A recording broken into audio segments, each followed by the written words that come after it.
इत्र ही नहीं महका करते, कभी कभी शख्सियत भी खुशबू दे जाती है। नमस्कार, मैं हूं मयूरी श्रीवास्तव। स्वागत है आपका प्राइम टीवी के खास शो शख्सियत में। जैसा कि आप जानते हैं, हमारे शो में अलग अलग जगत के तमाम दिग्गज शामिल होते हैं और इसी कड़ी में आज हमारे साथ एक ऐसे शख्सियत मौजूद हैं जिन्हें पहचान की ज़रूरत ही नहीं है। हमारे साथ देश के सबसे प्रसिद्ध शिया धर्मगुरु मौलाना सैयद कलवी जवाद नकवी जी हैं हमारे साथ। मौलाना जी, आपका बहुत बहुत स्वागत है प्राइम टीवी में। ये आपका भी शुक्रिया कि आपने मौका दिया हमें बात करने का। सबसे पहले अपना परिचय हमारे दर्शकों को दें। मेरा नाम सैयद कल्बे जवाद नकवी है और ये जो यहाँ पर बड़ा इमाम बाड़ा है, इसमें जो शाही मस्जिद है उस पर मैं जुमे की नमाज़ पढ़ाता हूँ, वहाँ इमाम हूँ। इसके अलावा जो शियों की सबसे बड़ी उलमा की जो अंजुमन है, मजलिस उलमा हिंद, उसका मैं जनरल सेक्रेटरी हूँ। इसके अलावा मुस्लिम मसला बोर्ड का भी मैं मेंबर हूँ। इसके अलावा अलीगढ़ यूनिवर्सिटी में भी एडजंट प्रोफेसर की हैसियत से 2 साल में रहा हूँ। तो इसी तरह से बस थोड़ा खिदमत करता रहा हूँ। आपकी जीवन यात्रा की शुरुआत कैसे हुई? देखिए, हमारे यहाँ तो ज़ाहिर है कि मजहबी माहौल है और हमारे पूरे ख़ानदान में जो है वो हमेशा मजहबी माहौल रहा। हमारे वालिद भी, दादा भी, मेरे चचा भी, सब जो थे वो सब धार्मिक जो है वो स्कॉलर रहे हैं। तो शुरू ही से हमारे क्या धार्मिक जो है माहौल रहा और हमारे यहाँ हमेशा नमाज, रोज़ा, मजलिस, बातम, इसी सब की गुफ्तगू होती रहती है। तो हमेशा से हम लोग धार्मिक माहौल में रहे हैं, लिहाजा हम लोग जो है वो पूरी तरह से धार्मिक माहौल में ढले हुए हैं। इसीलिए आपने देखा होगा कि हम लोग कहीं किसी दूसरे प्रोग्राम में शरीक नहीं होते, ऐसे प्रोग्राम में शरीक नहीं होते कि जहाँ के ऊपर कोई भी ऐसी बात हो रही हो जो हमारे धर्म के ख़िलाफ़ हो रही हो।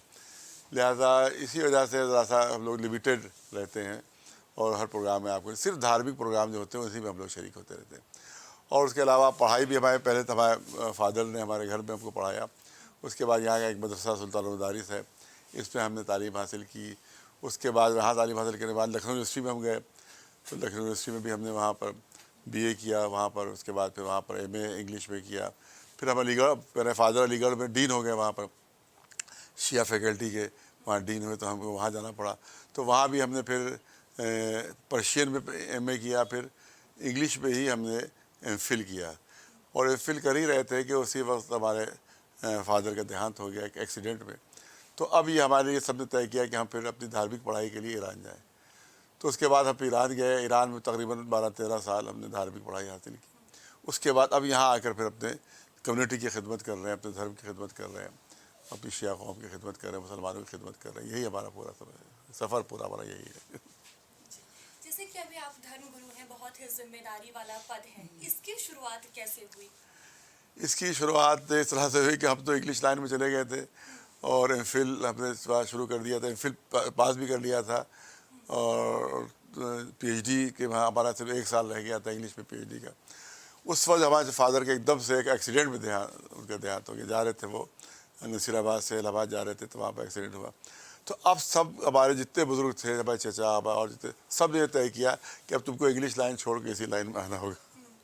जबकि हम मदरसे में पढ़ चुके थे, ये बिल्कुल नई चीज़ नहीं थी हमारे लिए, जो बिल्कुल नई चीज़ हो। सुल्तान मदारिस में वहाँ की आखिरी डिग्री जो है वो हम ले चुके थे। तो उन्होंने कहा नहीं, अब इंग्लिश लाइन छोड़ के तुम इसी लाइन में आ जाओ, अपने फादर की जगह तुम लो यहाँ के पास। लिहाजा फिर हमको अपने बुज़ुर्गों की बात मानना पड़ी। तो हम फिर ईरान चले गए, वहाँ हमने 12-13 साल वहाँ पर धार्मिक पढ़ाई की। उसके बाद फिर हम यहाँ आकर यहाँ जो इमाम जुमा हैं वहाँ पर उसकी इमामत भी करते हैं। और हिंदुस्तान की जो सबसे बड़ी मजलिसें होती हैं, पहली मुहर्रम से लेकर और 10 मुहर्रम तक, वो इमाम बाड़ा फरमान में होती है, जिसमें कई लाख का मजमा होता है। तो उसमें हम ऑरेटरी करते हैं, वहाँ पर मजलिस पढ़ते हैं। इसके अलावा भी पूरे हिंदुस्तान में हम जाते रहते हैं। हर इंसान का एक सपना होता है, उसे पूरा करने की लगन होती है। आपका क्या सपना रहा? देखिए, हमारा पर्सनल कभी कोई सपना नहीं रहा। हमें कोई सपना अपना पर्सनल नहीं देखा। हमेशा आपने सपना ये देखा कि हमारी कम्युनिटी का उत्थान कैसे हो, इसका अपलिफ्ट कैसे हो, इसको कैसे आगे बढ़ाया जाए, इसमें जो इलिटरेट हैं उनको कैसे पढ़ाया जाए, जो गरीब हैं उनके किस तरह से मदद की जाए। इसी पूरी ज़िंदगी हमारी बसर हो गई है और अगला जो जितना भी हमारा पीरियड है वो भी इसी में हमारा बसर होगा। हमने कोई पर्सनल काम कभी नहीं किया आज तक।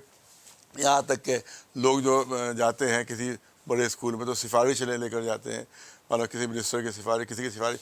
हमने जब तक बच्चे का एडमिशन कराए बैठे हुए यहाँ पर सेंट फ्रांसिस में, तो हम अकेले चले गए थे। कोई सिफारिश नहीं, किसी का कोई लेटर नहीं, कुछ नहीं। हमने कहा हमारे पास कोई सिफारिश नहीं, ये हमारा बेटा है, हम यहाँ पर मौजूद हैं, अगर इसको आप लायक समझते हो तो इसको आप ले लीजिए। और तो उन्होंने वहाँ यहाँ वही सेंट फ्रांसिस में हमारे बच्चे पढ़े हुए हैं वहाँ पर, तो किसी की कोई सिफारिश नहीं। हमने पर्सनल कभी किसी से कोई काम कहा ही नहीं, यहाँ से लेकर दिल्ली तक आज तक कोई पर्सनल काम नहीं। हमेशा कम्युनिटी की बात की, हमेशा मुसलमानों की बात की, हमेशा अपने देश के रहने वालों की बात की, कभी किसी कोई पर्सनल काम आज तक करवाया नहीं। जी, जैसा भी आपने कहा कि आपने पर्सनल कुछ काम नहीं किया, अपने लिए नहीं काम किया, तो ऐसी क्या चीज़ आपको प्रेरित करती रही कि आप हम समाज सेवा करें? देखिए, हमारे शुरू से ख़ानदान में हमारा यही रहा है।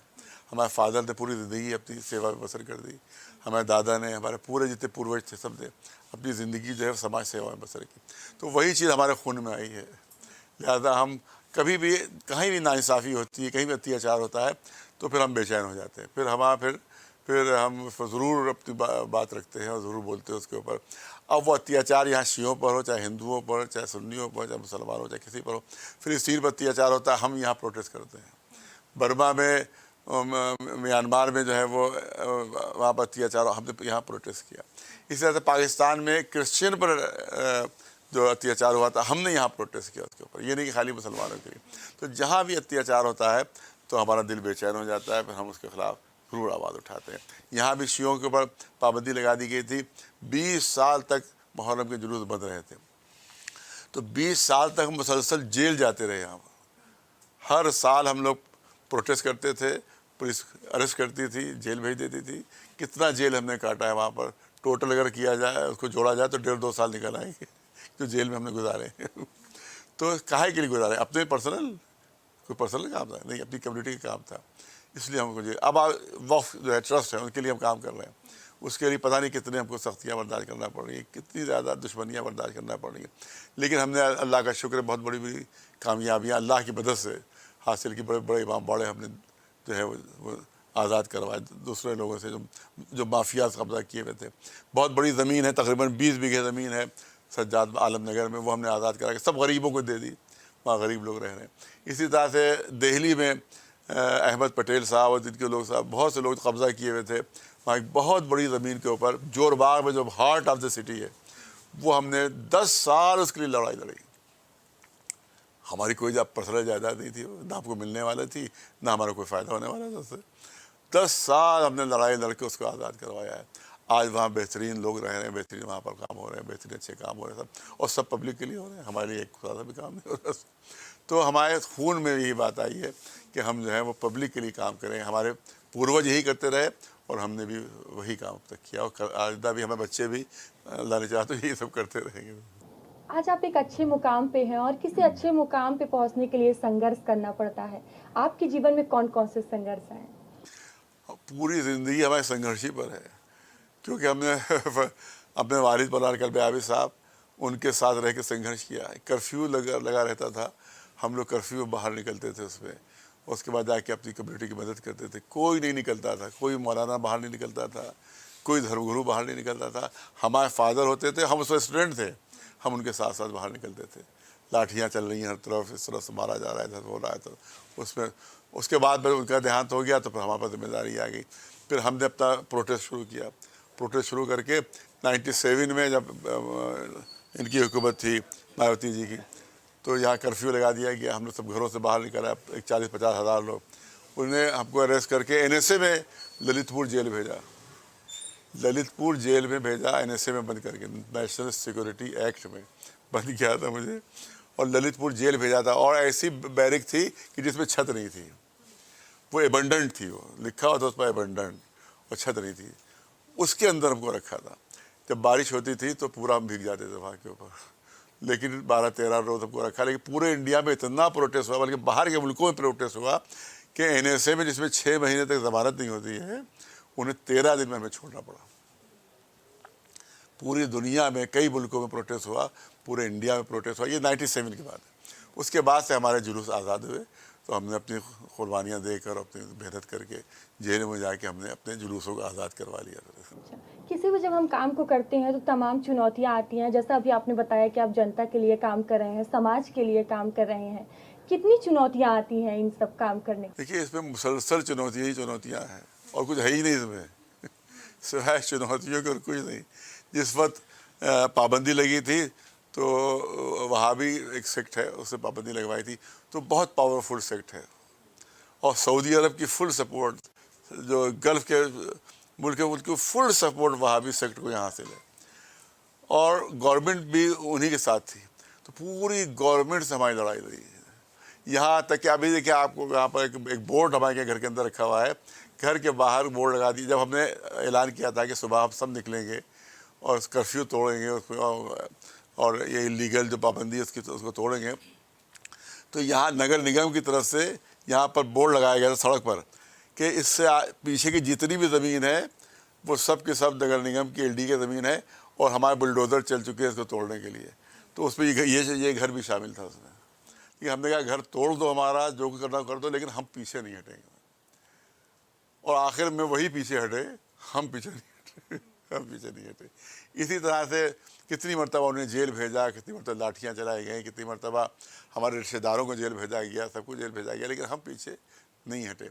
उसके बाद जब ये लड़ाई ख़त्म हो गई तो अब लड़ाई जो शुरू हुई है वो भूमाफियाओं से हुई है। बड़े बड़े माफियाज वो कब्ज़ा किए हुए हैं वक्फ़ की प्रॉपर्टीज़ पर, अरबों अरबों खरबों।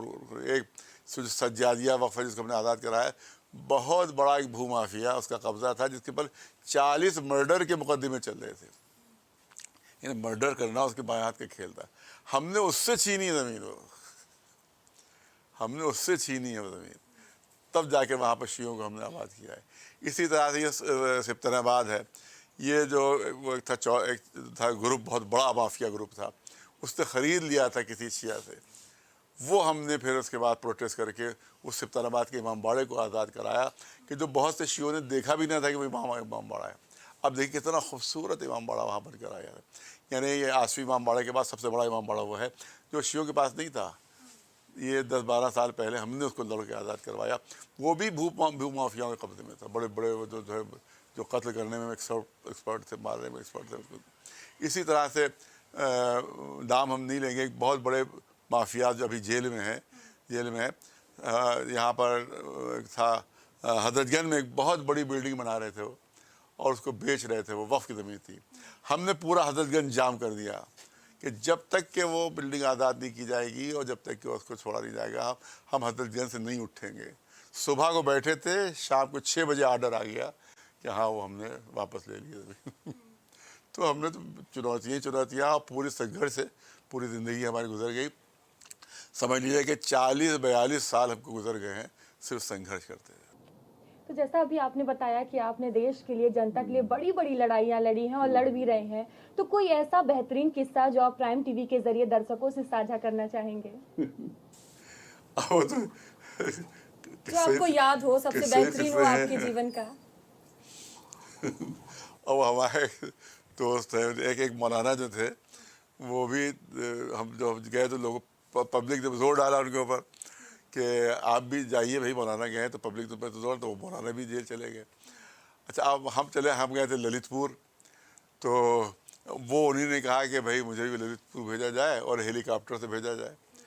तो हमारे जो भाई थे वहाँ भी उसके साथ साथ 2-4 उनके दोस्त भी थे, तो उन्होंने कहा कि हमारी बात हो गई है बाहर, और आप जो है वो ललितपुर जेल भेजे जाएंगे और हेलीकॉप्टर जेल में उतरेगा। अब वो बेचारे रात में सो रहे थे, ये सोचते हुए कि अब रात ही में ललितपुर जाने के लिए हेलीकॉप्टर आ जाएगा। वो इंतज़ार करते करते उनकी आँख लग गई। देखा वहाँ एक पंखा लगा हुआ था, तो वो एकदम से उसके जब पर लड़ने लगे तो एकदम से घबरा के उन्होंने कहा अरे हेलीकॉप्टर आ गया लगता है। अब पूरा कहका मतलब हेलीकॉप्टर न कुछ आपको बेवकूफ़ बनाया गया था इस तरह से। तो इस तरह से बहुत से वाक़यात इस तरह से हुए हैं कि जो दिलचस्प भी हुए हैं, ऐसे भी हुए कि जो दुखदाई भी थे, इस तरह भी हुए तो बहुत दिलचस्प भी हुए। जैसे हमारे सब जो हमारी फुफियाँ, हमारी वालिदा सब जिंदा थी, सब के सब जो थे पुलिस लाइन गिरफ्तार करके ले जाए गए थे वहाँ के ऊपर, और वहाँ के ऊपर उन्होंने पानी तक को नहीं पूछा था। छोटे छोटे माएँ थी छोटे छोटे बच्चों के साथ, 24 घंटे उनको बंद किया था, मगर उनको पानी तक नहीं पूछा था। तो बहुत ज़्यादा सख्तियाँ बर्दाश्त की, तब कहीं जाकर हमें इतनी कामयाबियाँ मिली है। शायद दिल्ली में भी तकरीबन 26 घंटे हमको वहाँ पर बंद रखा गया, तो वहाँ थाने में बंद रखा गया। और फिर हमारे साथ 2000 लोग और भी थे कि जिनके साथ छोटे बच्चे भी थे उनको पानी तक को, खाने तक को, सब कुछ बिल्कुल भूखा प्यासा रखा गया।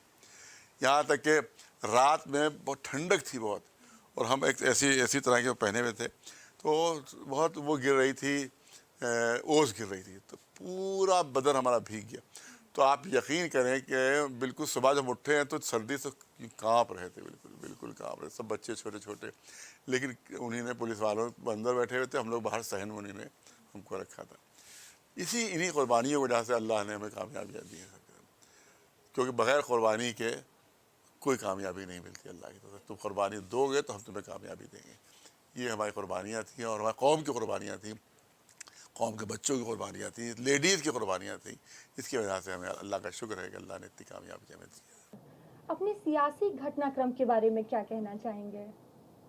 देखिए, सियासत में तो हम लोग डायरेक्ट कभी हिस्सा नहीं लेते हैं। हमारे फादर ने भी कभी डायरेक्ट हिस्सा नहीं लिया था। लेकिन बहरहाल कभी कभी तो हम लोग उसमें, कभी कभी तो दुआ करना पड़ती है किसी के लिए, जब सोचते हैं कि हमारे काम आएगा। लिहाजा हमने कभी किसी से वोट की अपील नहीं की, हमेशा दुआ की है इसके लिए। जो आता है उसके दुआ कर देते हैं कि हम, हमारी दुआ है कि आप कामयाब हो, और जब कामयाब हो जाएं तो आप गरीबों के लिए काम करें और अच्छे लोगों के लिए काम करें, और जो भी काम करें वह भलाई के लिए काम करें। ये हमसे वादा लेकर फिर उनके लिए दुआ करते हैं। डायरेक्ट हम लोग इन्वॉल्व कभी पॉलिटिक्स में नहीं हुए। आपसे थोड़ा हटकर मैं सवाल करूंगी, जिस तरह से देश में अभी धर्म की राजनीति हो रही है, उसको लेकर क्या कहेंगे? क्या ये बंद होना चाहिए? देखिए, धर्म की राजनीति तो बहरहाल बहुत शुरू से हो रही थी, अब भी हो रही है। लेकिन उन्हीं ने जो नारा दिया है, उन्होंने उसका सपोर्ट किया। मोदी जी ने नारा दिया कि सबका साथ सबका विकास। तो हमने कहा कि आप धर्म के नाम पर नहीं जीत पाए, क्योंकि जिस वक्त आपको मालूम ही होगा कि जब बाबरी मस्जिद शहीद हुई है, तो ये था कि साहब बीजेपी ने गिरवाई, बीजेपी गिरवाई, तो बीजेपी का कैंडिडेट अयोध्या से हार गया था।